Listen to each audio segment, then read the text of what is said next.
Hey there, football fans. Welcome back to Alumni Game. We're back. The show where three Gamecocks dive into Carolina football, the SEC, the Super Bowl coming up, everything that goes with it.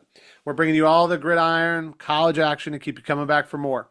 I'm your host, Mike Ritchie, class of '06. With me are my smooth as silk co-hosts, Sam Niedermeyer, class of Smooth as '06, silk. Oh, I like and that. John Buster Clarkson, class of '02. The old Everybody's ready man. to rock. Yeah, good, good. Yep, got it. Good. Um, we got some good ones this week. We talked a lot about the Shrine Bowl and the Senior Bowl last week. They did not disappoint. We'll recap those, talk about some highlights there, especially even some Gamecocks, which is great. Super Bowl picks, get them while they're hot. Super Bowl's coming, right? We got them. We'll dish them out, see what we think about the big game. Signing day is today as we're doing this episode. And we'll see what that's about. That may be a little shadow of a segment there. We have a new segment called New Gamecock of the Week. We'll profile a player. Buster's got that teed up for us, and then we'll get into our reliable three down segment to finish out the show and preview next week. So don't forget to like, subscribe. If you like what you see on YouTube, our Instagram at alumni_game on Instagram. And we have a little presence on X as well if you want to find us on there. So you can get all the new episodes and content that we're dishing out. Other than that, bundle up, y'all. Let's get started with this week's episode of Alumni Game. Cox! Game. Cox! All right, fans. So one of the last bowls that we had here, we'll go sequentially since the East-West Shrine Bowl was last Thursday. Not the best game. East ends up shutting out the West 25-0, but it was entertaining. Was actually the first shutout in this game since 1969, which long time, obviously. But it was flipped. The West shut out that year, so it just kind of shows you things are cyclical. We discussed this a bit last week. We knew going into this game the East was stacked and something like this could happen. I don't think any of us thought a shutout. We obviously didn't get into lines and over-unders for this game because that is not really a thing for a game like this. But it was worth watching. A lot of guys that we talked about flashed, and there were even a couple guys from South Carolina, right, Buster? Yeah. One of my favorites, O'Donnell Fortune, OD Fortune, as I like to call him. Really glad to see him out there. I think he definitely increased his draft stock. He was the defensive MVP. Came away with a pick six that was not flagged by a referee and would cost them the game. We're I think not there still was salty about that, are we? no, not at He all, was not at very all. fortunate with that, right? Nice. I see what you did there. Yeah. Yeah, yeah. No, I I do want to like. just call him OD, but his last name is great, you know. Yeah, So. well, yeah, I think his nickname. I mean, seeing the message boards and hearing Coach Beamer speak, I think his nickname is OD. But I like to say, most people say Fortune. I like to call it Fortune. So OD Fortune got the pick six. But the guy's the epitome of what we want out of a University of South Carolina football player under Coach Beamer. Came in as a freshman, 2020, saw action and some mop-up duties, but for the most part, he was behind some great players. I think J.C. Horn in 2020 was J.C. Horn's last year, so he was behind a first-round draft pick.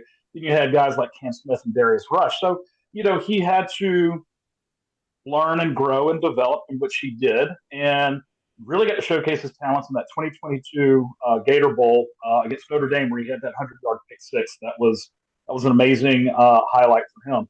And then, this redshirt senior year, he got the start and he showed out 47 tackles and three picks. That's what you want from a guy like this. That's what you want out of a football program. Guys that can come in, develop, become leaders, and show off the culture of the program, because that's how you build sustainability and success for the future. Let me ask you a question, Buster. Like, because you rattled off some really good players there that were first round draft. J.C. Horn's the first one that comes to mind. He was spectacular. Yeah. Do you think so obviously, like when you were playing, Do guys in the same position kind of like give little tidbits, little advice like in practice in the game so that the kind of development and the mental game and the learning and the training never really stops or never really ceases? And does that carry over so that you can see someone like an OD Fortune like maybe being a top like 3 or 4 round draft pick so that you Yeah, get yeah, oh you yeah. learn from those good guys? Does that like trickle down? It's in a good program that preaches leadership and culture. It definitely trickles down. If you have a guy like Jason Horn or his across the field counterpart Israel Mukwamu, both of those guys had whatever physical abilities, but what makes them great is their ability to learn the fundamentals, and that goes to how you swing your hips on inside outside coverage. That is when you become when you understand leverage and when your leverage becomes instinctual based on the lineup of the offense. All those things, those are the little tidbits that when you go back in the huddle, let's say you're at practice and you run a rep and you come off the field after that rep, you go over to your group of guys and be like, hey guys, so I noticed this guy's lined up in this certain position and I have outside leverage. It's better for me to turn my hips and face this way. And it's better for me to move my shoulders this way. It's better for when if I have to have press coverage, if the guy's coming in and I need to punch him in the chest and knock him off his route, I know that I can do it this way and get a better result.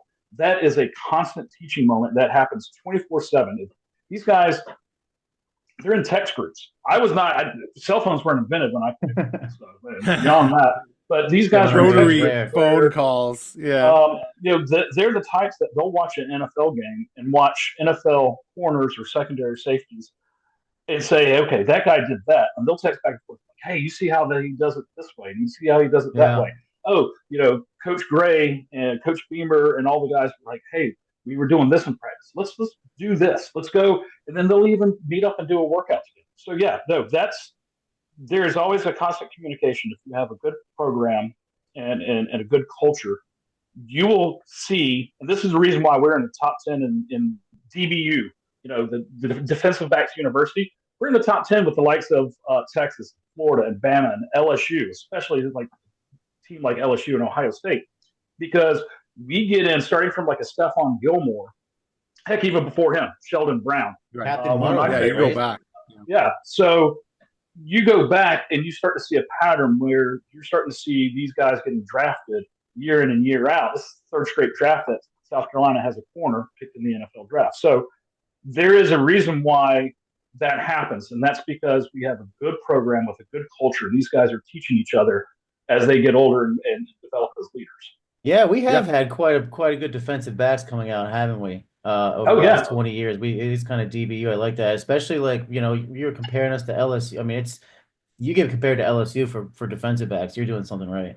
Oh yeah, those guys just and it feels like pros. it builds. It's like recruiting almost. It builds on itself every year. DBs getting drafted. Yeah. Okay, so there's room there for me, and I can get drafted too. And this coach is gonna knows what they're doing there, and I need a fix. I need to get better on this or that, or I need to learn from some of these other players. Like you said, playing behind J.C. Horn could be a bad thing because you might not play much, but as soon as he's going to go because he's so talented, he's going to go.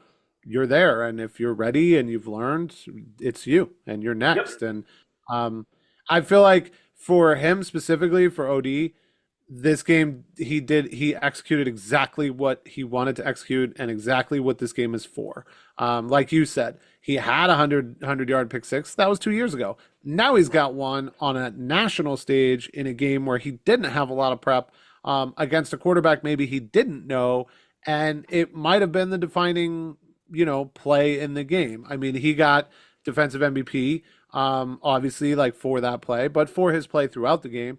I would go one further and say that Tonka Hemingway was very impactful in that game as well, and potentially they could have even split. That would have been kind of insane. Gamecock MVPs for defense, but only because Tonka was on the D-line was just a little more active, right? He ends with a sack, a tackle for loss, and 2 pass deflections, which could easily become their own pick sixes if they're deflected in a certain way or whatever. So he was just insanely active, where I think with OD, OD was doing everything that you said. He was positioning himself correctly. He was swinging his hips correctly. He was getting the right leverage, and he just capitalized on poor quarterback play on the west side. And then because of his position and others on the defense, he was able to go all the way back, which was pretty amazing. Which seems to be his MO. So, the defense in general here, I see that the East, scored points and did win 25-0, but I'm more highlighting the 0. Not that the West was bad, but just that the East played defense so thoroughly in this game that it almost didn't matter what they were going to score because they were going to win off of the strength of their defense alone, potentially. And the thing is OD didn't have to have stats to show he's a great quarter. And the reason why is the best stat a corner could ever have, and J.C. Horn was like this, especially his first couple of years here at South Carolina, is the stat is the number of times that the ball's been thrown in your direction. If that's 0, that means the quarterback is afraid to go your way and is afraid for you to pick the ball. So, and 0 catches for the wide receiver as a response. 0 catches for the wide receiver. And these West quarterbacks were afraid. They were. Yeah. So I think that bodes well for OD. And like you said with Tonka, the 2 pass deflections, that goes back to his athleticism. Coming out of high school, he was a basketball star as well. So, he was a solid 4-star guy. But what really was attractive to South Carolina was his athletic ability, his jumping ability to show with those 2 pass deflections. And, never mind the fact that, with his tackles and sacks and tackles for loss, the guy also scored 2 touchdowns and a 2-point conversion in his career here at South Carolina. So, if you want to talk about the biggest thing for a D lineman, it's their athletic ability. And you saw that with the pass deflections. And, this guy, I definitely can see him in those first couple of days of the NFL draft. Yeah.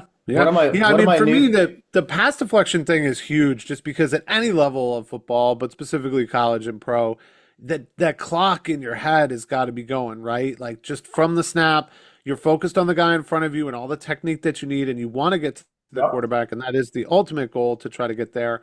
But the secondary goal is contained depending on who that quarterback is, right? To keep them in the pocket or to flush them out if they're worse outside, whatever the sort of game notes allow. But that timing to instantly, I don't know, 2, 3, 4 seconds in, to know you're not getting there, see the quarterback, be looking at his eyes while you're using your technique and still working with the guy that you're up against to not hold or do anything to damage the play, but then to know at the right time when to get those hands up or the one hand up in the right area, following that almost like a little bit of a spy to then do something. And then do one further than that, potentially do it in such a way that the hand is going up as the ball's coming so you can get it up in the air. Because if you can do that and just push that ball up into the air, all of a sudden it's a free-for-all, right? Because who knows who's coming down with it. You could go the other way. Then it becomes really exciting.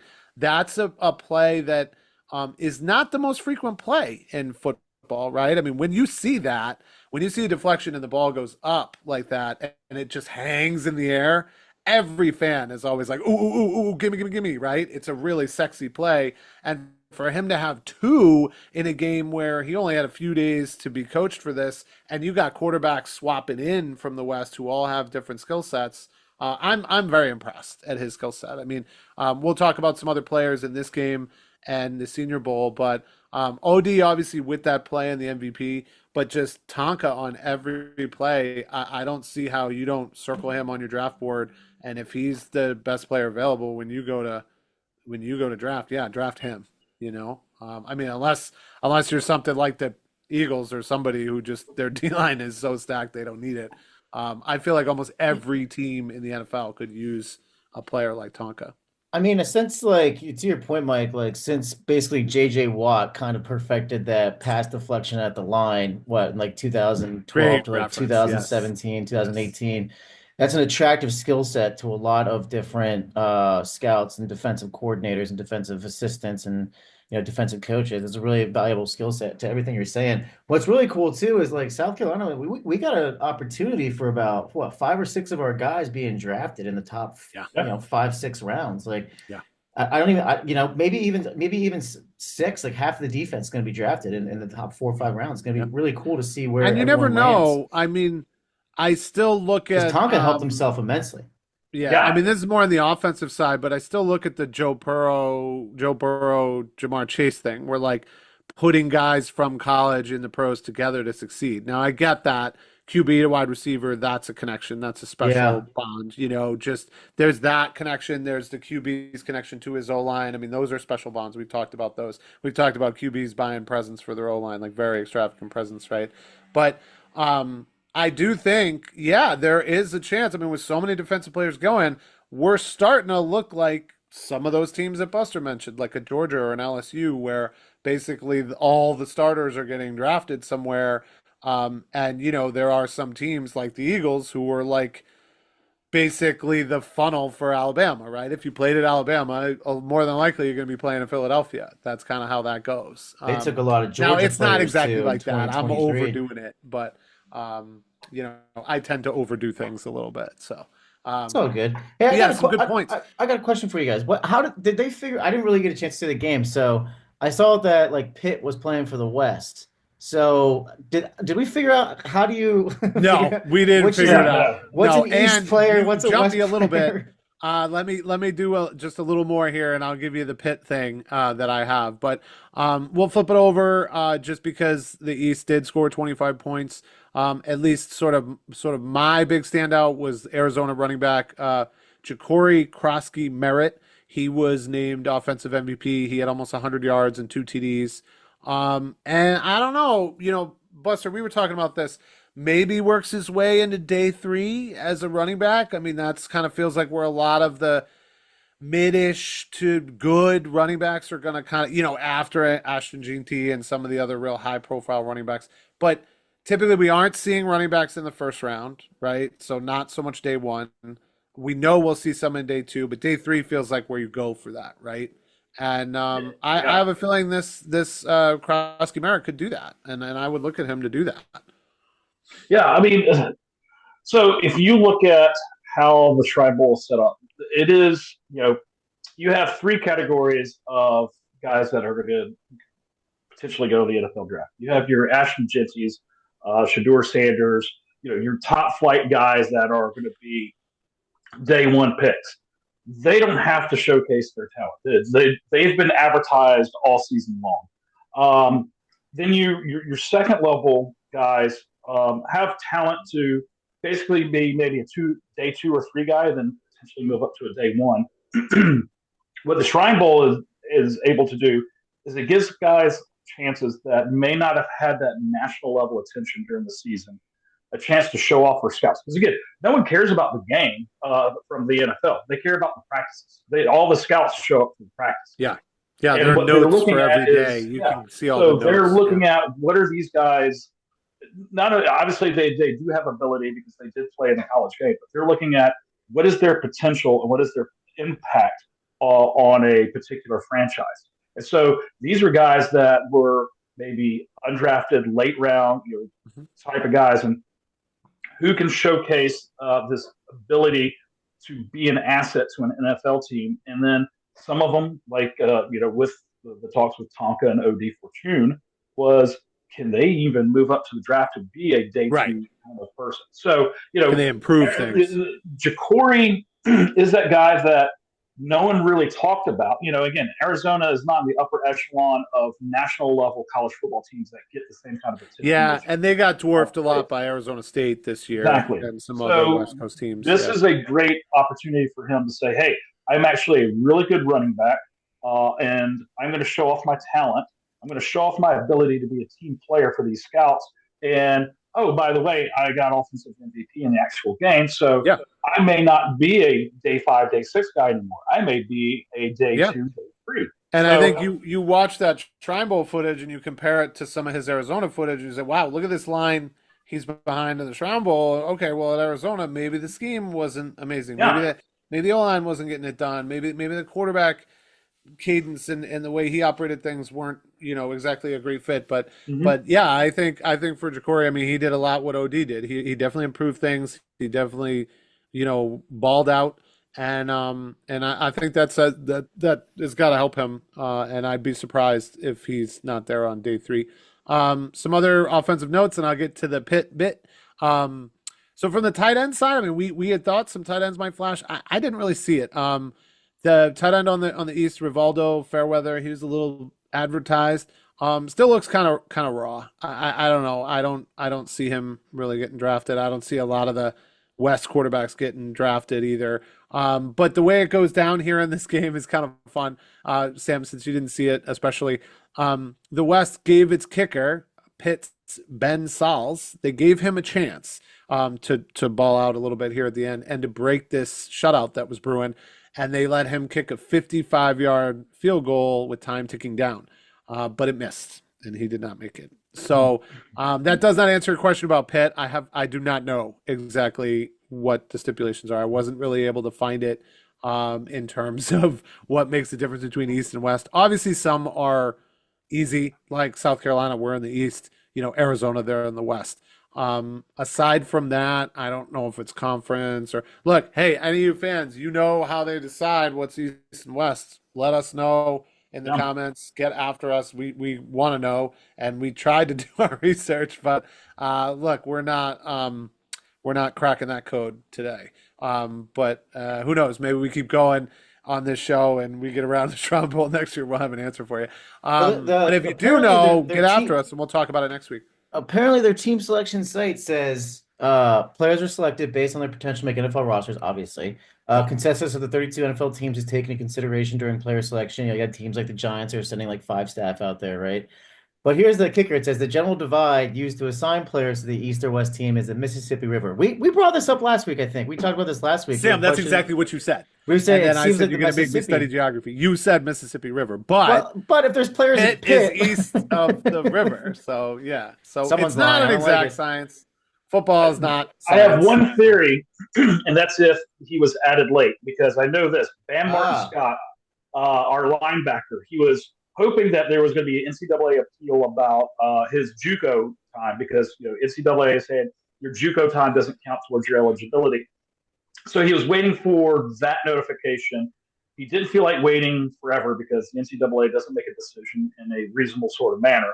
So he ended up declaring for the NFL draft a little bit later, later than the initial rosters came out for the East, for the Shrine Bowl East-West. Mm-hmm. So he was put on the West team, and I think he was only put there because they had an extra roster spot. So maybe that's the potential answer. Again, speculation. I don't know. We're just going off of always reasonable. Well, that sounds unbiased. Like you're unbiased and reasonable, and then that definitely sounds unfiltered. So Buster, a scholar. Bring it to us straight. I like that, Mike. What do you think about Buster bringing it to us straight? I love it, and I think that's going to segue us into the Senior Bowl. We're all getting senior. No, this was a good one. This is kind of always a good one. I'll be honest. I definitely watched the Senior Bowl. I didn't always with the Shrine Bowl because of some of the things we said. Like, I didn't understand how they picked it. And I just, by this time of year, obviously, college is winding down. It's not always something to watch. But this Senior Bowl was great. I pretty much watched the whole thing. They name it, American and National. Ends up coming down to the wire. American beats National 22-19, which was a lot of fun. Quick hits here, double passes for TDs on both sides. We'll get into that. That was a lot of fun, tiny bit controversial. Quarterbacks all looked really good. Jackson Dart, especially, he gave the SEC fits this year. He's going to do somebody good, I don't know. I mean, I don't know if I see a little Baker in him, if I see a little Hurts in him. I don't know exactly, but he almost might be the best pro QB like option coming out of the draft. He might be. You think over Cam Ward or Shedeur? I mean, he looks. I saw some of the highlights from Saturday. He looked pretty polished. Still runs a little bit of an offensive. Lane Kiffin there does run elements of an NFL offense. There, totally. He wouldn't. Yeah, I mean, I'd say a couple things. He's close to home here. Yeah. Right, they're in Alabama, so he's close to home. He's got some familiarity with a lot of people here. But yeah, no, I don't want to make any excuses. I like him. I can't tell you where he's going to end up. We will in a few weeks, we will get into our combine episode. Maybe we'll see him there. Maybe he'll throw it a pro day. You never know how that's going to go. We'll unpack all that on our combine episode, and then we'll have some draft predictions. We'll throw some darts, and we'll see what ends up happening there with the draft. That'll be fun. There's some You Jackson say darts. throw some darts. and Yeah, we're talking yeah, about yeah, Jackson yeah, darts. yeah. Okay, yeah, Some yeah. Throw Jackson some darts. Jackson Okay. darts. Yeah. We'll have to coin that. We got another one of those later. A coin saying that costs money. That'll be fun to talk about. But just going with this, the QBs in general were good, right? Yeah. Jackson Dart, Ole Miss, Seth Hennigan, Memphis. The only one who really didn't do a ton, but the skill set is there, is Jalen Milroe. I mean, he just didn't do that much, kind of runs around a bit. I mean, NFL scouts still see what they see in him. This game doesn't change that. I don't think any of these QBs hurt their standing. I think Jackson Dart improved it. I think Seth Hennigan probably improved it too out of Memphis. He was the one who finished the game, and I'll get into that in a minute. But all the way around, I thought a lot of the offensive players, flashed in this and did really well. I'll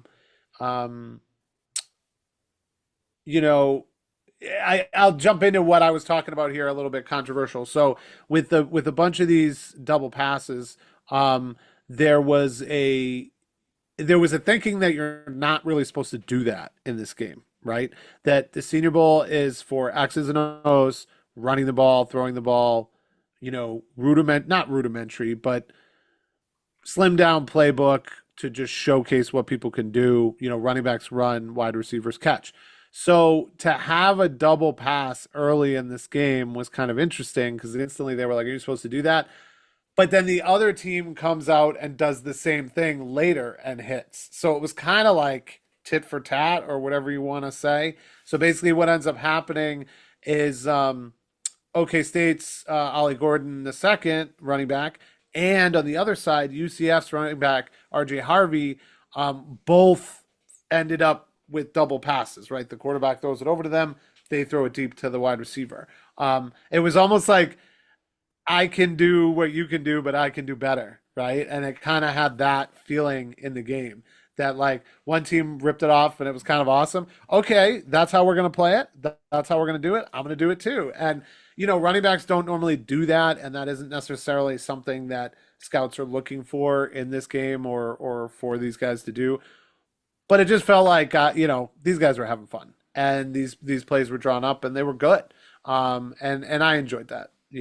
I mean, Buster, do you think that helps these running backs or these offensive players, or is that just like a nice fun thing and they're able to do it, so it ticks the box? Well, and if we're looking at it from the viewpoint of the NFL, these games are meant for scouts to get a firsthand look at these potential draft picks. And if we're looking at it from that kind of perspective, then it's not helping, it's not hurting their stock. It's just a wrinkle that kind of messes up what the scouts and the NFL teams want to see. Because again, when you say they slim down the playbook, they don't care about whoever wins or loses. They don't care about creativity. They want to see guys run fundamental routes. They want to see blockers fundamentally block. They want to see QBs fundamentally take a 3-5-7 step drop. They want to see fundamentals of covering your gap as a linebacker and things like that. So they don't care about anything fancy. But at the same time, this is these guys' chance to play football with players that they didn't play with in their 4 or 5 years of college. This is a chance for them to showcase an athletic ability that they may not have a chance to show at any other time. Because if you have a running back that goes and throws a pass, you're not saying, oh, well, he's going to do this on an NFL team. But what they're saying is, hey, this guy has ability to be dynamic in the run game, or he's showing an athletic ability that fits a profile that an NFL team may want in a running back. So to me, confidence I like the idea, alone, right? The confidence to throw that ball. I like trick plays in the sense of let the guys just play fun ball. Like, after this, they're going to go through the grind of the combine. They're going to go through the grind of those interviews at the combine. They're going to go through the grind of a Wonderlic, the comeback.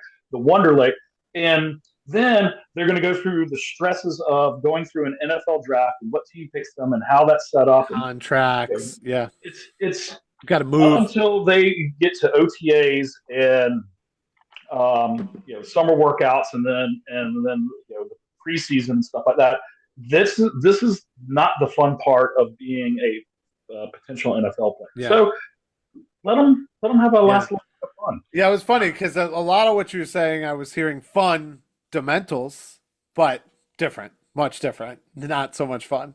Yeah. So that leads us into the big finish in this game, which was pretty awesome.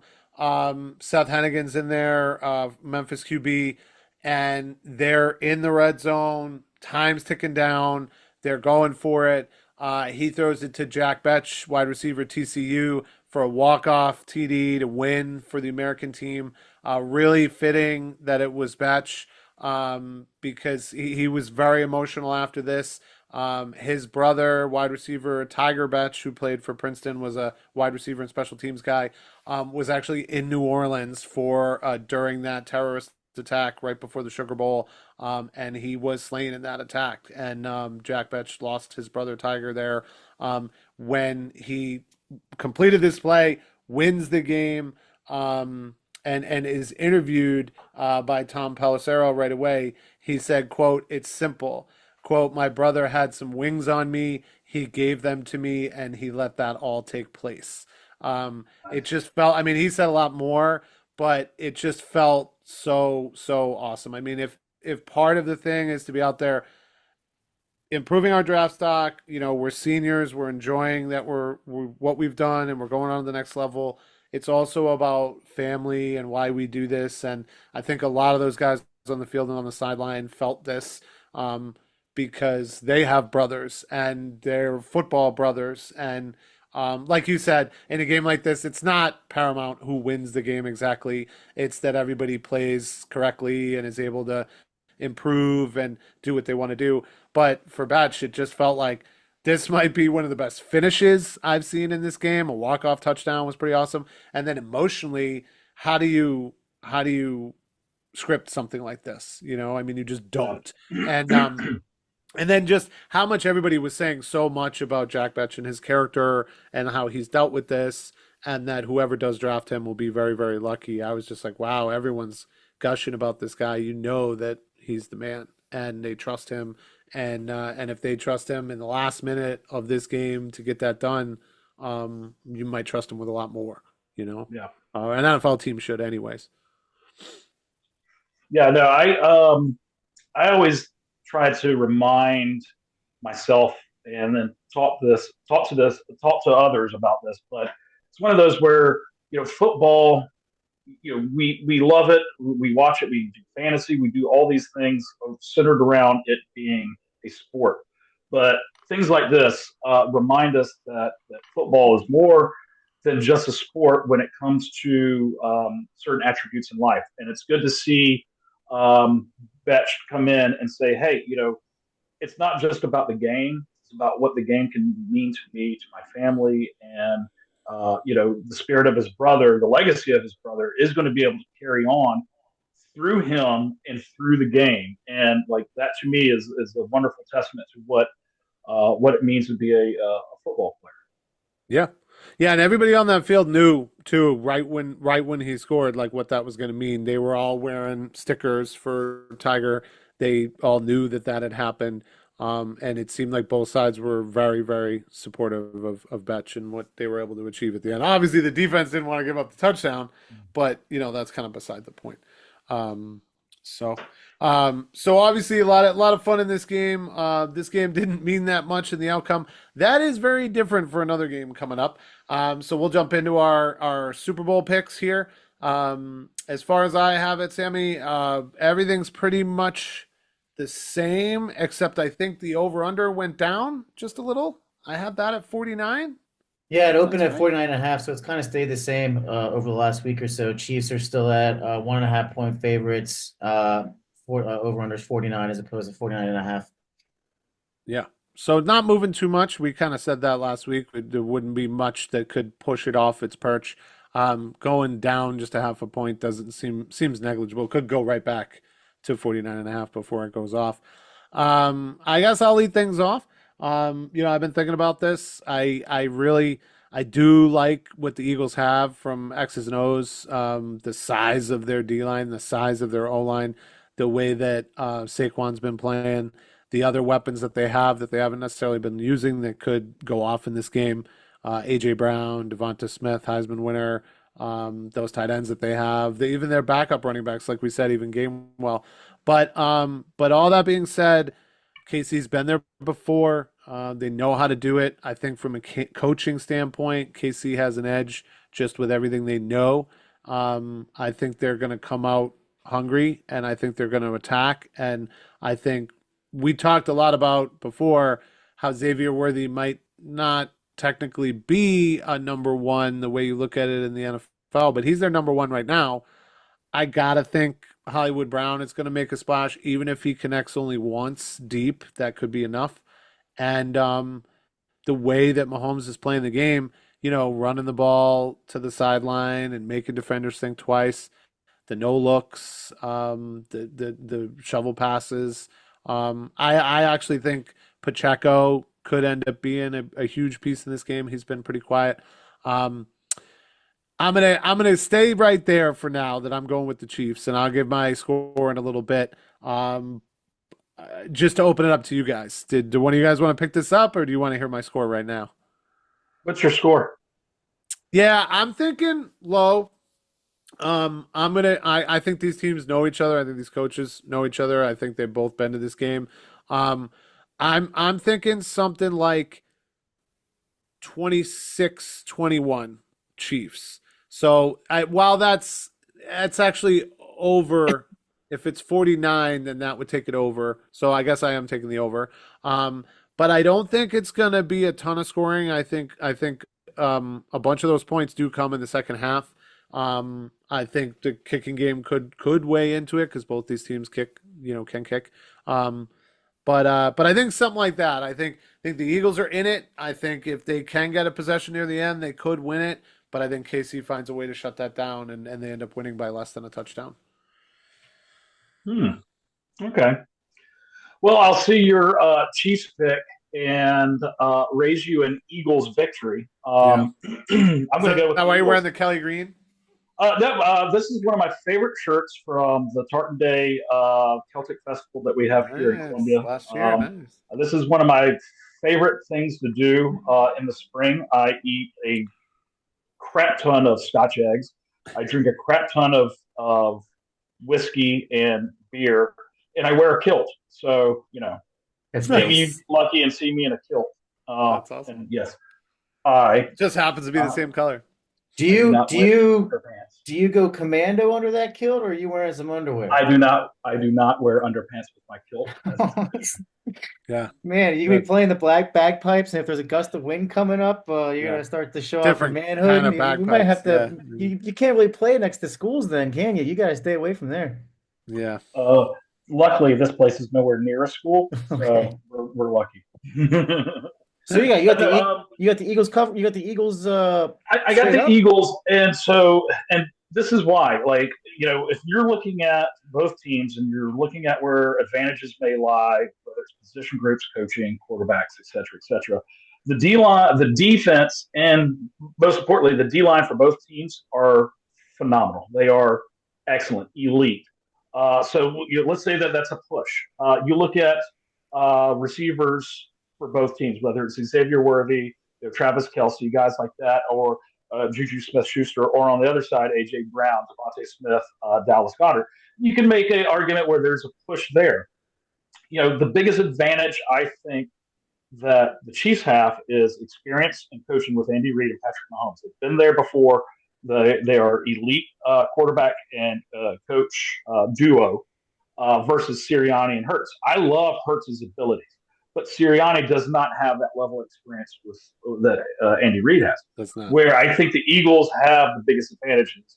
The outstanding play of Saquon Barkley. Sorry, Giants fans. No, it's true. It's true. He's the best.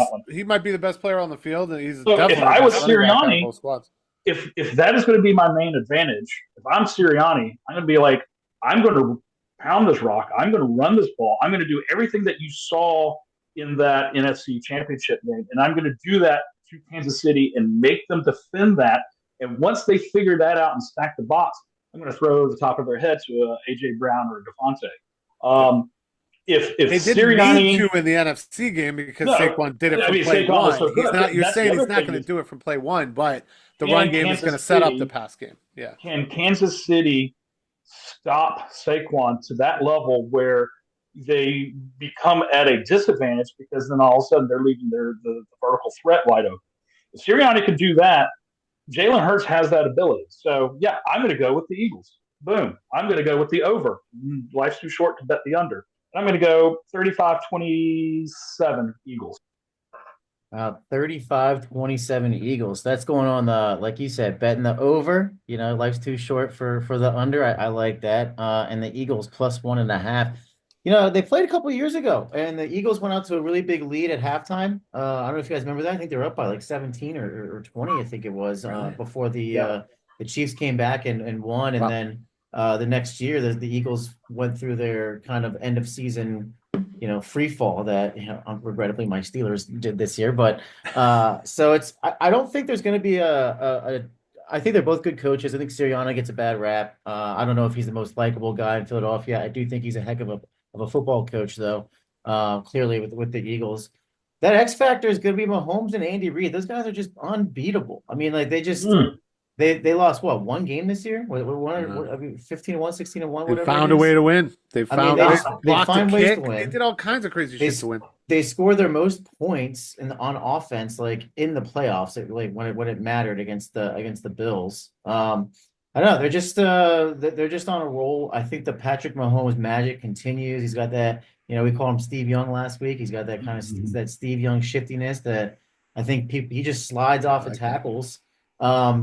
Fun fact, like 90% of the Eagles defense is from the SEC between Georgia and Alabama and Florida. So you know, they've got their blueprint there. You were just talking about kind of where players are going, Mike, in the last segment. I got to go with the Chiefs. I think they win. I think they win 27-21. A little lower. I'm actually going to say 27-20. I think it's going to be 27-20. And they win. And maybe the Eagles go up 14-3 at halftime, and then Chiefs coming right back in the second half. That's what my guess is going to be. A comeback win. Comeback All right, win. so here's the deal. Since I'm the only one that picked the Eagles, I'll do this.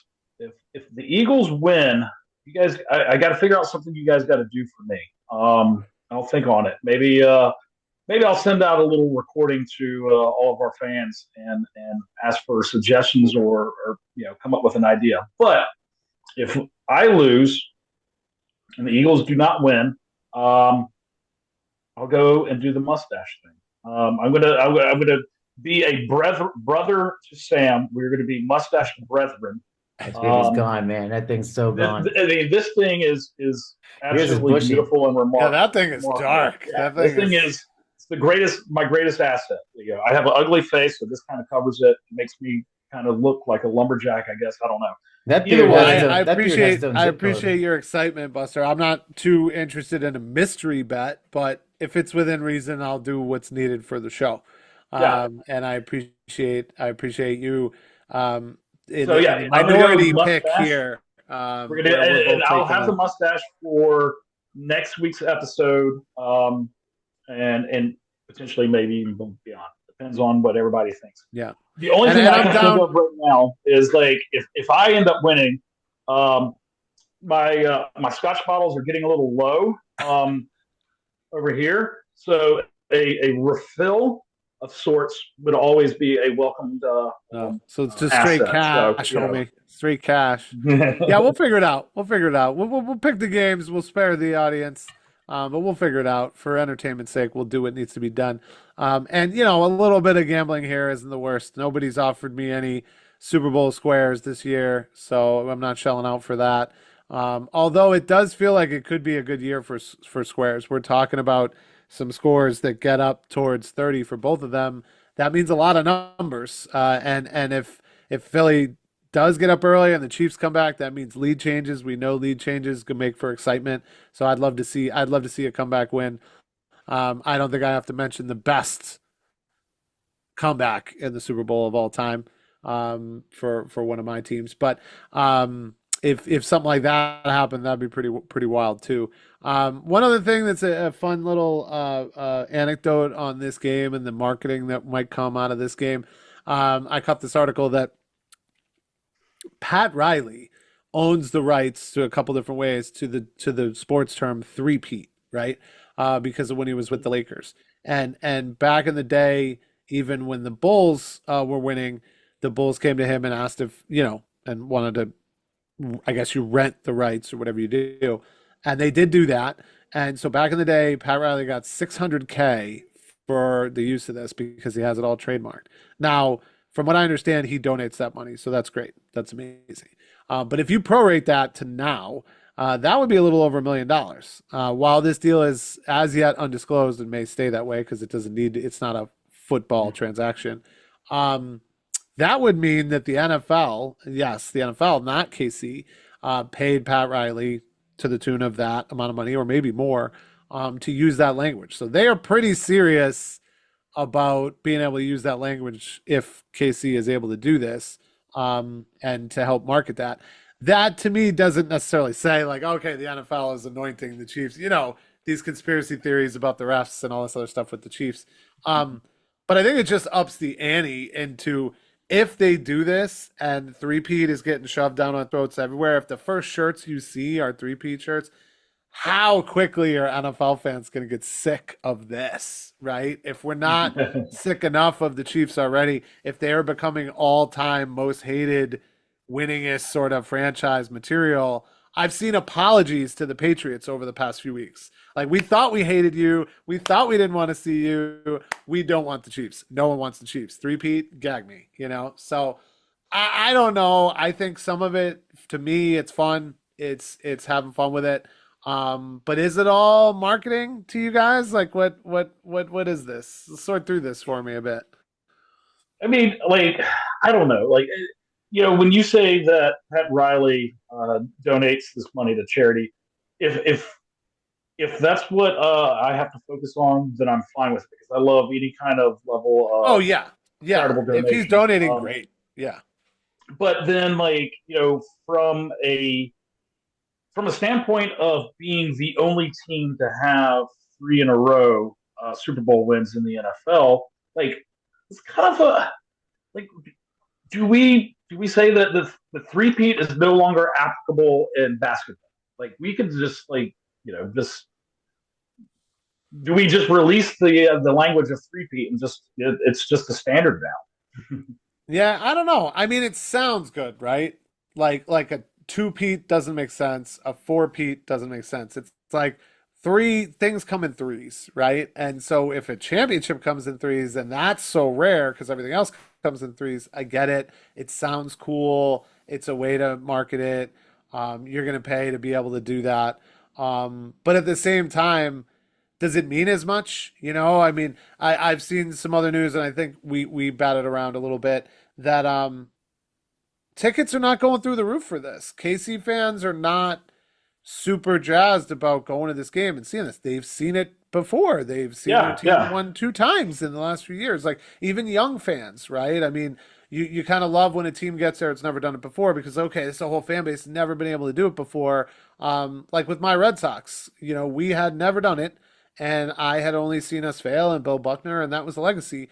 So in my lifetime, at a fairly young age, to see that happen was like, wow. As a baseball fan, I'm being rewarded early here. There are guys who are 100 years old who have never seen this before, and they've been watching the team their whole life. I think the players obviously going to appreciate it more than anyone, and the coaches too, because it's a real feather in the cap. But it does seem to come down to marketing a little bit. Does it tell me that a team as a franchise could be better than the rest? Yeah, I mean, we all know doing it one year is one thing, but doing it the year after that, that's damn near impossible with free agency and the draft and the contracts, And for Philly, it could be kind of devastating because it feels like they put everything in. You know, they just keep acquiring great players, and they paid a hefty price for Saquon. Don't get me wrong. I think it was worth it. But to the aid of Giants fans here, I still don't think that I still think the Giants did the right thing. I mean, because Saquon would not have had that success behind the Giants O line. You would have had to pay that amount of money, which would have handicapped the team going forward. Whereas the other side, Philly had the team and could plug him in and knew the O line was there. I just don't think anyone ever thought you'd get these results from Saquon. I think that's been and I think Buster, you have a point there. I think if there is a single person who can tip the scales in this game on his own, it's Barkley, right? Yeah, no, but I mean, and that's the thing is like if you going back to the three-peat thing, the only other time that three-peat has been used and not in a marketing sort of context is when the Bulls had their two three-peats. It was the basis of my argument. Anytime it was like someone would want to compare LeBron to Michael Jordan, because I am a child of the Michael Jordan era. A lot of my friends who are a little bit younger would and then of course this was a debate for a long time. Yeah, still is a little bit. Yeah. So my argument of why Michael was the GOAT and LeBron is a GOAT in his own right, but is not going to be Michael Jordan, was the use of the term three-peat. And so if KC can have that three-peat, then in that same kind of aspect, then KC can also, use that as the argument of being the best team ever over, say, the GOAT Tom Brady, because he never three-peated. Yeah, and that's almost the exact corollary, right? People, like you said, we did Jordan, LeBron a lot. The real debate now is Mahomes, Brady. The funny part is Mahomes can just keep adding and adding and adding. And if he does a three-peat, he can work on a fucking four-peat. You know what I mean? Then you almost throw it out at that point because it's like, okay, yeah, Tom. I mean, I guess the one difference people say on the Tom side, which I'm not arguing, is just that Tom did it with so little, right? He took a discount on his. All right, contract. Patriots fan. I know Patriots fan. Yeah, and I'm not. But that's what that argument is on that side. Where I would say, yeah, the KC has not invested in huge offensive players. I mean, really, yes, you went out and got Rashee Rice, but you got him cheap in the draft. You got Xavier Worthy, you got him cheap in the draft. Really, all you did was go out and get Marquise Brown. You waited and got Kareem Hunt, who has been a gem for you behind Pacheco. I do expect Pacheco to step up in this game, but I think Kareem Hunt's going to be busy. And obviously, we've seen a little bit of the decline of Kelsey and or the plateau, I guess, but a little bit of a decline. But that other tight end is picked up who he's dating. Yeah, I know. That's the only other thing. We don't have to wade into too much to that unless Sam wants to lay over some of her songs over the episode. I mean, Sam, I'm down to do some prop bets based on T Swift and whatever comes along with the broadcast. But no, Yeah, I did see some comparisons of her legs to Saquon's legs, and it's not that far off, man. She works out. Yeah, wait till you see my legs. Strong comparison there. So I think that's pretty good with the three-peat. I think that was a good debate. I mean, that's an interesting one, right? Because it's not, obviously Hall of Fame is almost always, stats and then what'd you do in the postseason and how many Super Bowls you got. But you got 3 in a row, and no one's ever done that. And you have done something on an elite level at the highest level of the sport. That gets noticed. I mean, I would have to see. I mean, obviously, Mahomes is going to go. I mean, what? Mahomes is going to go at least another 4 or 5 years, at least. Yeah. Maybe more. Hey, did you say Hall of Fame? Did I hear Hall of Fame? Yeah. Okay, so I got something for you. And Sam, a little bonus, little stinger here. I mean, yeah. So Sam, you picked the Chiefs, so you went up against me already. So I'm hoping you're going to join me in my corner for what I'm about to say. I will gladly share whatever scotch I have in my house if you're willing to join me. So allow me to elaborate. Over the weekend, or I think it was over the weekend, 2 former Packers retired, Micah Hyde and Mason Crosby. Micah Hyde, defensive back, safety, corner, 11 NFL seasons. He was drafted 5th round by my Green Bay Packers. After 4 years, obviously traded over to the Buffalo Bills, where he finished out his career. Very great um, defensive back as far as talent and leadership. But Mason Crosby, longtime legend of the Packers, he holds the distinction of having all the points for the Packers. He's the all-time leading scorer with 1,918, I believe. A lot. That's 900 more points than the second place guy, who was the other kicker, Ryan Longwell, before him. Mason Crosby played with Super Bowl winners Aaron Rodgers and Brett Favre. Mason Crosby is a Hall of Fame kicker. Do you agree? Is the Hall of Fame of kicking, or are you saying the NFL Hall of Fame? Yeah, NFL Hall of Fame. We're going to say NFL Hall of Fame. That's and I say this as in, if that's the whether you're yes or no, you have to give me your criteria of why. So I'm thinking that just because there's only 4 kickers in the Hall of Fame, and I guess Vinatieri will probably get in. I would imagine that he'll get in. Yeah.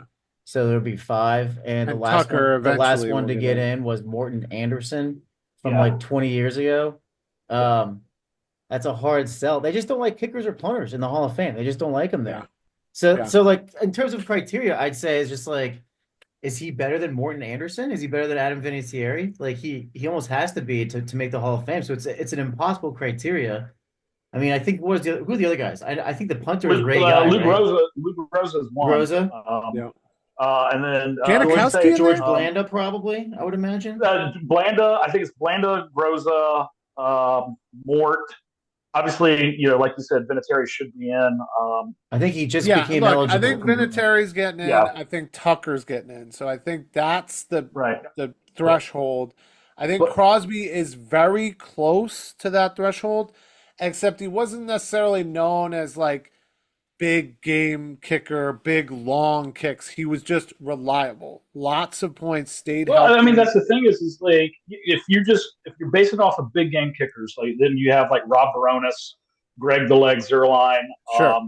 Zerline fell off a little bit. So Robbie Good as gold.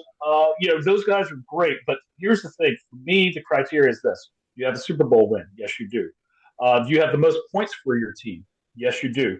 And then from a subjective standpoint, when you talk about your great Super Bowl winning teams or great dynastic teams or whatever the case may be, if you can name the kicker for that team, like your Adam Vinatieri's, your Justin Tucker's, Mort Anderson, Luke Rosa, Sebastian Janikowski, if you can name the kicker and say, that there was an impact that kicker had on that team for that Super Bowl team or that dynastic team, then I think that's the criteria that should be used for getting into the Hall of Fame. Because, like you said, Adam Vinatieri, Justin Tucker, those guys, they are game changers for their team.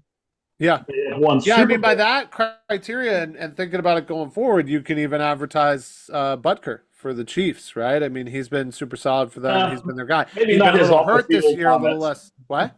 Maybe not his off the field comments, but controversial there. Certain things have come up in the news about Justin Tucker recently too. I'm not talking about any of that. If that keeps him out, fine, whatever. I don't know.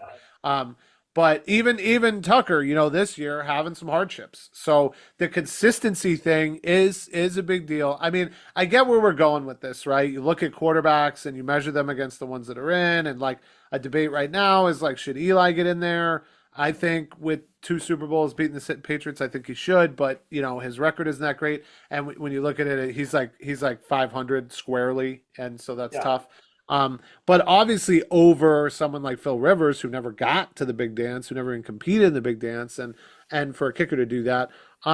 Look, I'd say this. I'd say for both of those players, maybe less likely for Micah Hyde for the Packers, but I think Mason Crosby makes it to the Ring of Honor for the Packers. And I think if that happens, if and when that happens, that does give him another little feather to go into the NFL. The Green Bay is one of the oldest franchises. It's one of the most storied ones. It's very sort of mythic in that everybody owns the team, and the stadium's in your backyard. So that gives him a little legacy there. It's possible.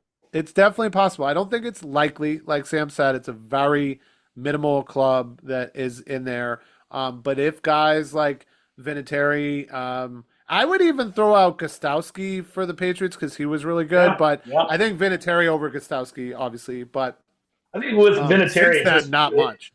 I mean, Vinatieri did it with two teams, with the Colts and the Patriots. So like, that's a definite feather in his cap. Yeah, But that's cool. at least we'll do this. I will put a future on Mason Crosby getting. Yeah. I won't. Let's say that first ballot. I don't know if he's going to be a Hall of Famer, but I am going to put a future on the fact that he may be a Hall of Famer. So I'll go ahead. And I'm and sure he loves you for it. I'm sure he loves you for it. Yeah, maybe they'll get me free tickets to Lambeau. I don't know, but we're going to put a future on Mason going to the I respect it, and it could pay out. It really could. I mean, it's not like maybe they loosen up a little bit on that, and they're like, "Hey, we've always disrespected kickers. The kickers are awesome. They're doing better all the time." And you can set precedent with Adam Vinatieri. Like if Adam Vinatieri gets them, that's precedent that you can use as that argument. So yeah, it's going to help Mason for sure. So that's on the back end of things, the Hall of Fame. On the front end of things, going back to college. As we record this episode, it is signing day right now. And I had thought, no clue. I know. I had thought, oh yeah, we'll have a segment on that. We'll talk about signing day, a lot to talk about. But we've talked a lot about the transfer portal and NIL and the way that college football is now, and you don't have to burn that JUCO year anymore, and you can just go to another team. It's kind of early enrollees coming in with some winter practices. Yeah, they're already there. So signing day seems to not really be a thing anymore. And maybe that's because, colleges are recruiting from colleges a little bit more to fix holes with guys that are established, that they can get through the portal through NIL money. That's definitely part of it.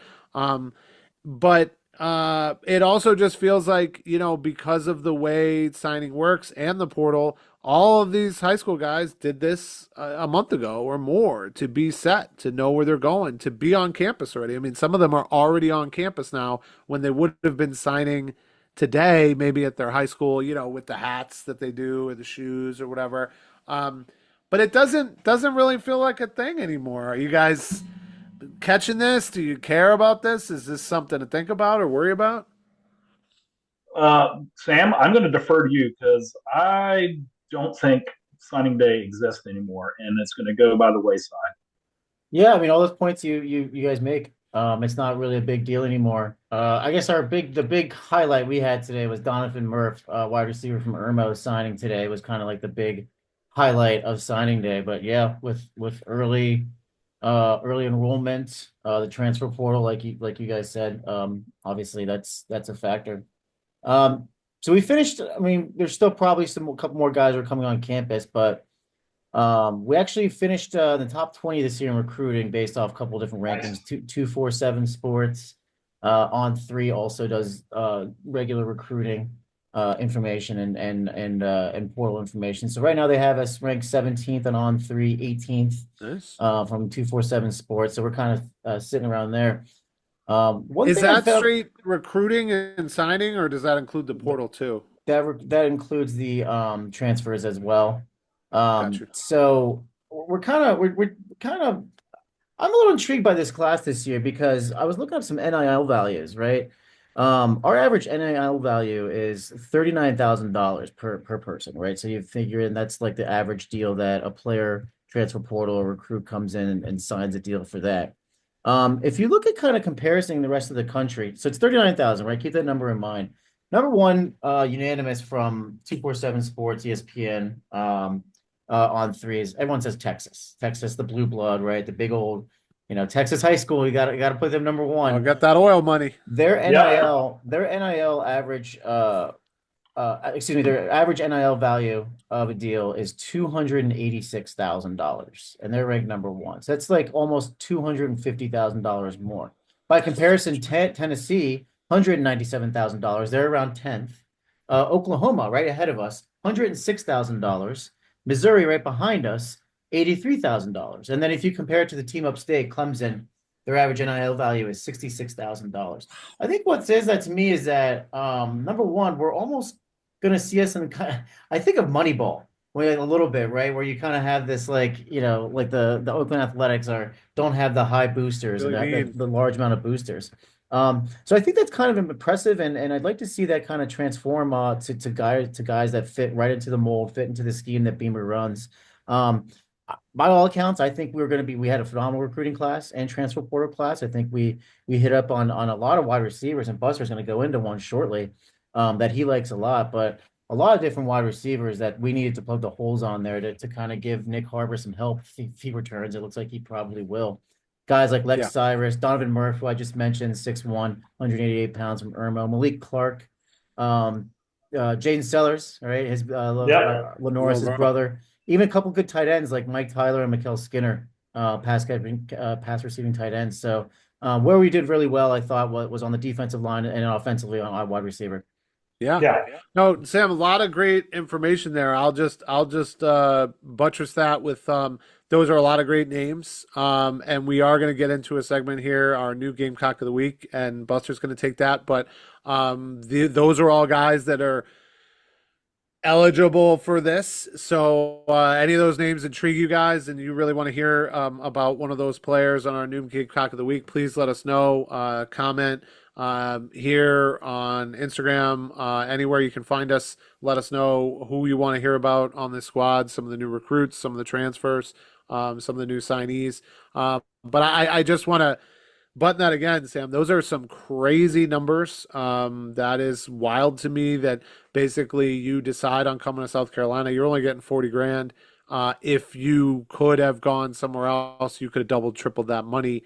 Now, I think some other things weigh into this, like cost of living and whatever else. I mean, parts of Tennessee are growing like crazy. So, like, Nashville is a very attractive place to live. So, I don't know how all that weighs into this. They're in Knoxville. But yeah. Sorry. Yeah. But just saying, like, sports wise, Nashville is getting bigger. Obviously, sorry, that's Vandy. Yeah. But to see that, like, to go all the way out to Oklahoma for 100K, like, that's like these numbers are just all over the place to me. And we'll get into this stuff more to unpack it, because it's some of it I don't fully understand where this money comes from and how these dollar amounts are found. But this is great. These are great stats. We will in at least a few weeks, maybe a little more, we will have a sort of NIL episode where we unpack more of this, talk about it. I definitely have questions because I don't understand it all. But it's really interesting to me, because it's just like the sport is transformed and there's a whole nother layer of this that's happening.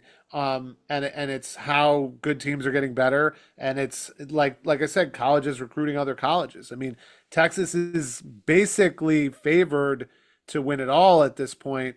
And they're not doing it by sitting still. I mean, you get the most money that you can possibly get by going there. So that makes sense to me. Anything else you guys have on this, or you want to go into? I mean, I'll say this: like, I definitely can't wait till we get into the NIL, the nuts and bolts. I'm going to reach out to a friend of mine and see if he can help us kind of navigate this incredible journey of finances. But I wonder if that Texas amount is partially skewed by the fact that they would pay someone like Arch Manning a couple $1 million, whereas South Carolina does not have to pay Lenoris the same amount. What was it? Yeah, the Duke guy because got it's like an 8 million? average. Yeah, so you might be right. there's a whole bunch of stuff. I definitely can't wait to get into it. But I do know one thing: like, South Carolina, what they do well, and what Shane does well, is scouting and recruiting. And I got a guy that is not going to be a $4 million 5-star guy that we have to beat Ohio State and Texas out of. But this guy can show up on the field starting in week 1 next year. You ready for this? Yeah, come on, bring it. New Gamecock of the week. Let's go. New Gamecock of the week. This is Brian Rowe, wide receiver. Okay, he was rated 247, had him as a 91, so that is a 4-star guy. Ooh, look at this. We're going to bring it up. I want everybody to take a look at this guy. There he is. Yeah, that guy right there. Let me tell you. So, out of Robinson High School in Concord, North Carolina, he's 5'10", 175. Let me. What's the word? Oh yeah, athletic. This guy is athletic. physically talented, elite talent. His high school coach said he's the best athlete I've ever seen in my life. So, you know, I think we got a good one here.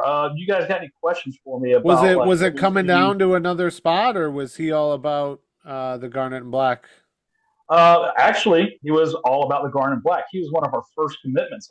He committed back in April of 2024. So maybe a little bit, I wouldn't say under the radar, but under the radar as far as media mentions because of guys like Donovan Murph, Malik Clark, like Cyrus. And, yeah, Sam wanted to go to all the sexy names. Yeah. So, with him being an early commitment, it just kind of, that tide has already come and passed. But, from what I've heard, and granted, he was a basketball star before he was a football star. Oh, I love hearing that in the red zone. I love hearing that. So he's 5'10", 175. Obviously 175 is a little light, but spring in our strength and conditioning program, you can see him getting up to 185, 190. Yeah, he'll pack on the Bojangles. He'll be all right. Yeah, exactly. What do you think? He's out of the slot, or what? He's like, was he like an X or? So with Mike Fury, our wide receivers coach, I've noticed that no one has to train at a specific spot as far as Z, X, Y, slot, right, the outside, whatever. It's more about how can I use your talents and maximize our efficiency to produce a very potent offense. So he could line up in the slot. He could line up on the outside. He can line up in trips. He can line up in duos on one side or the other. I'm just excited to see this athletic ability take the field. And I'll tell you this, in these winter workouts and, the winter program, you're not going to see practices or anything like this. It's lifting weights, showcasing, the physical attributes. What he has showcased is speed, wiggle, strong hands, as in when that ball gets in his radius, it's sticking to his hands like Velcro. So you're not going to see a lot of drop passes. And, that's so good for Lenoris. He's got kind of a level of moxie that's going to be the type of guy that he's going to go up in traffic. He's going to go across the middle, and he's not afraid to lower the shoulder. Where's he from, Buster? What's his high school? J. Robinson High School out of Concord.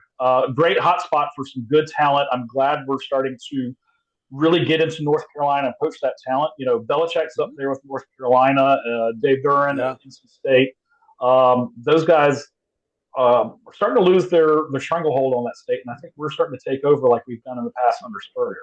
Yeah, I was about to say the last time I remember us poaching from North Carolina, we had those great teams with Connor Shaw. We had obviously Lattimore's from South Carolina, but we had a bunch of good nucleus guys from North Carolina. We were poaching in 2008, 2010, 2012. Yeah. I mean, Chris Culliver out of Independence, Charlotte, Traven Robertson out of Laurinburg, North Carolina. Heck, even recently, Rico Dowdle out of Asheville. Yeah. So, I mean, there's definitely talent there. Uncle Rico. I'm looking. With this wide receiving core, like how we just talked about, I think we're going to have a very strong offense if this thing comes to fruition, especially if Nick is going to develop over the summer, not doing track. And I just, it's more like I want this wide receiving core to be the strength and the asset to what Lenoris can do as a quarterback. And I think someone like Brian Rowe, maybe even from day one, well, you got to think this guy's been licking his lips. If he committed back in April and he saw what Lenoris did, he's got to be licking his lips, ready to get on the field. Yeah. Sam, what do you got? I was just gonna say, where do you see? So, two-part question, and we got a couple minutes left here. So, two-part question. One, who's a wide receiver we would compare him to a past Gamecock wide receiver, and why in his game kind of mocks that? And then two, is he going to be a starter next year? Is he going to sit for a little bit? Where do you see him in terms of where he starts to get on the dirt? Oh, great questions. Number one, just based on this profile, he reminds me of Shi Smith out of Union, South Carolina from a few years ago. I think it's Union. Correct me if I'm wrong, but I believe it's Union, South Carolina. Shi Smith. I remember him. On the smaller side, under 6 foot, under 200 pounds. But had Velcro for hands, had a lot of wiggle. He went over the middle a lot too. He went over the middle, tough as nails, and he had a kind of a chip on his shoulder, to where that he was not afraid to make that big play. And you would see him go up and make catches, and it looked like he was coming down hard on a shoulder or something like that, and he would just pop right back up, tough as nails. I see the same kind of attitude and ability in Brian. And if I had to hedge my bets, if he gets through this winter and spring program and puts on the weight, kind of, and again, like I said, he's a little raw because he did play basketball for most of his youth. So, he's, I wouldn't say transition to football, but he's raw in the fundamentals. If he can get route running, blocking, understanding the scheme down pat, puts on 10 pounds, yeah, I could see him at least in the first 4 rotation for wide receivers come September. Again, that's good news. Having been committed since April, that all seems doable, Well, really good news. He's got so much room to improve. I didn't know that he was kind of that raw coming out of high school. I didn't even know he played basketball, but it's good to know that he's got a lot of room to grow. And I think he'll have a lot of freedom under these coaches to grow. I think that'll be good for him. Yeah. And then just some checks there. Yes, Shi Smith, Union, South Carolina, very similar, 5'10", 190. Kind of went around the NFL. Panthers, practice squad, Titans, Chiefs. Currently on the Birmingham Stallions, and looks like we'll be able to see him in the UFL in a couple of weeks. So maybe we'll even have some more Shi Smith to talk about there.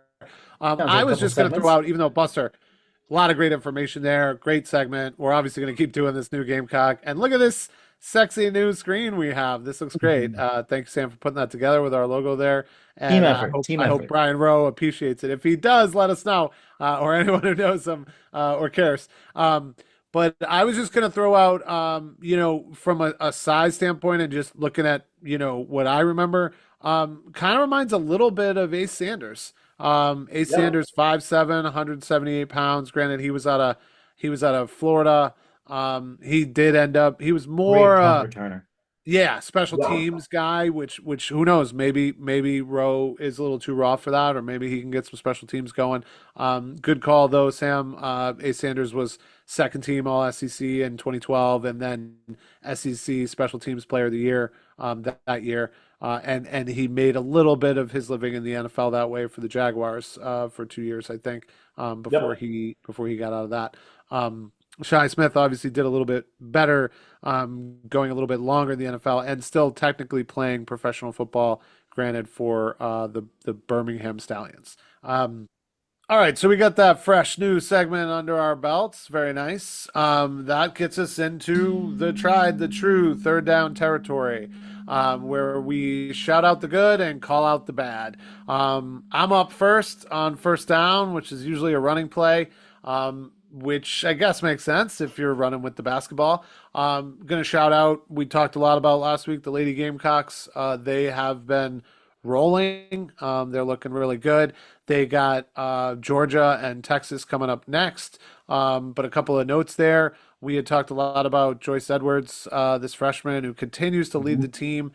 She did so again in the last game with 18 points off the bench. Some amazing play there. Sets up the future for Dawn Staley and this squad, for now, for the tournament, for next year, being a freshman, maybe the year after that. So pretty awesome to see that. And you love to see a freshman putting pressure on the rest of the team coming off the bench and outscoring everybody. And then just as a note there, they do have Georgia next on the road. Then they go to Texas. Texas right now ranked number 4, so that would be a pretty big test for them. Not for long. Yeah, I know, not for long. Very good, very good. Buster, what do you got on second down? Well, let's see. With the Lady Gamecocks, man, you got a freaking 9-yard gain. So we're at 2nd and 1. Can we go ahead and convert on second down? No, push, right? Yeah. I wish we could convert, but from the movie Semi-Pro, this is my Jackie Moon Flint Tropics Team of the Week. And unfortunately, that goes to our USC men's basketball team. They are 0-9 in conference play. They are struggling. They're sub 500 overall. We cannot buy a win if it was 99% off. We thought after Clemson that we could be a solid team, but and they played some games hard. We play some great games, but outside of Colin Murray Boyles, the development of some of the guys like Zach Davis and Jacoby Wright, that's not there. Cam Scott, our big 4-star recruit that we stole away from Texas, hasn't shown up on the court. And I think we missed on some transfer guys and Nick Pringle and Jamari Scott. Jamari Thomas. I don't know. It's one of those things where this season's a lost cause, but that's a 9-yard loss on second down. So hopefully Sam can get us back into it on third down. What you got, Sam? I'm going to take a page out of your book, and I'm going to award the Ed Monix washing machine trade of the week from Center Pro to go to the Dallas Mavericks and Luka Doncic now on the LA Lakers. Look, a lot of people were shocked. I was shocked on Saturday night when I saw it. I was surprised. The guy was probably 25-year-old set to do $345 million supermax at the end. He was going to sign. Yeah. But you know what? I actually think it's the right move for the Mavericks. They saw what they had in Luka Doncic, that at 24, 25 years old, they were not going to win a championship. I think defense is what they want to go. And to be fair, Luka's not really a great defender. They're a little worried about his injury, a little worried about his weight that he's put on, his lack of potentially mental game during the games and before games, I think was probably a question mark. And look, I'm not saying Anthony Davis is the savior, but it could be a good move for them to clear up some cap space, reload, start again, and start with some new faces. Funny thing, when did the Mavericks loss go to the I think it was the NFC or the NBA championship, or maybe it was the West Conference Finals in 2021, 2022, one of those years. They had Jalen Brunson, Kristaps Porzingis, and Luka Doncic. Now they're all gone. Think about that backcourt. But I think Dallas made the right move, so I think I'm going to give him the Ed Monix washing machine trade of the week award. All right, so we went from a 2nd and 10. What will we get on third down? Where are we at? How many yards we gained or lost? I thought it was a great trade. So you tell me there, Mr. Referee. He's feeling a first down right, here. so I'm gonna counter. All right, go ahead. I'm gonna counter a little. Give me your point. Well, just because, look, Doncic is like a generational player, and you just shipped him out. Why? Because he was fat, and you made one phone call. From the reports that they're saying, they made one phone call. If they called right up the street from me, the Brooklyn Nets, I'm pretty sure they could have gotten double. They could have gotten a lot more. They just didn't want to do that. I get it. I see what they're doing. They say they have this new big three, AD, Kyrie, and Clay. I don't necessarily see that as a big three. I do see the value that AD has, especially away from the Lakers. I just have Best no player of the idea. Lakers this season so far. Best player of the Lakers in the Lakers this season. Yeah. This season And look, I mean, the Lakers needed something. I don't understand why, if you're the Lakers, you don't talk to LeBron about this. And I think my only thing with it, Sam, is like, yes, Dallas can do what they want, but if Doncic can get traded like this, out from under him, about to sign, anyone can get traded, right? I mean, this is the first time. A lot of money for that Supermax contract, though. A lot of money. But that's the other thing. They screwed him. Doncic cannot get Supermax now with the way this trade goes down. It's off the table. That's the difference of $117 million they took away from him. All for being a little doughy. I don't know about that. But they got to do what they got to do for their franchise, and they did it, and the Lakers wanted to do it, and it's done. But I think it shifts things a lot. I think it shifts things a lot for my Celtics, hopefully heading to the finals, that they could potentially be playing the Lakers now instead of the Mavs, because I don't know that the Mavs get it together this season with a whole new cast of characters. But it definitely makes it interesting and probably brings up the ratings a lot for the NBA. So, yeah, I don't see how that's not a first down bust. Dude, a potential Lakers-Celtics finals. God, I mean, crave that. All right, so I'll do this. You guys were the side judges. You both had different marks for the first down. Sam had a first down conversion. Mike said that the ball was stopped short. So Mike's going he's the head ref. I'm going to have to go to New York and talk about this. With that being said, I will go with it like this. None of that matters. We ended up going and getting a touchdown because this is something that, as much as we love 3-down territory and we love calling out and shouting out everybody, we're going to go ahead and say we got a touchdown because we do have a special message that I think needs to have a level of respect without being taken lightly. And so the touchdown goes to our first responder community. Major shout out to those guys. The past few weeks, we have dealt with fires in LA. We had the terrorist attack in New Orleans. And then obviously this past week, we had some aviation incidents, both in DC and in Philadelphia. And while these are tragic events for us Americans, we cannot forget what our first responders have done in each of these situations. They have been out there. The men and women have been brave.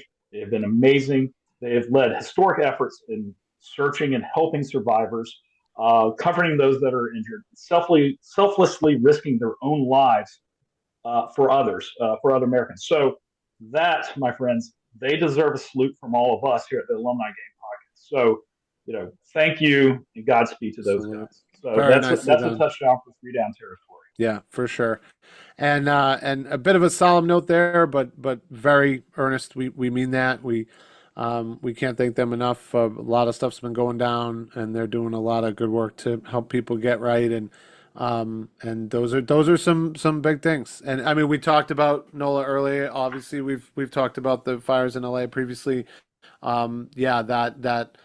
That airline crash in DC was wow, and the response they did everything they could. So thank you for that, Buster. Very very nice finish. Very very buttoned up there. And that's gonna do it for us this week. That's the end of our third down territory. That's the end of our episode. So remember to like, follow, subscribe if you like what you see here on YouTube. We're working on getting the podcast where you can get all podcasts. So we'll let you know when that happens as well. And that's gonna do it for us this week and take us out on Alumni Game. Cox! Game. Cox! And a sippy sip. Game!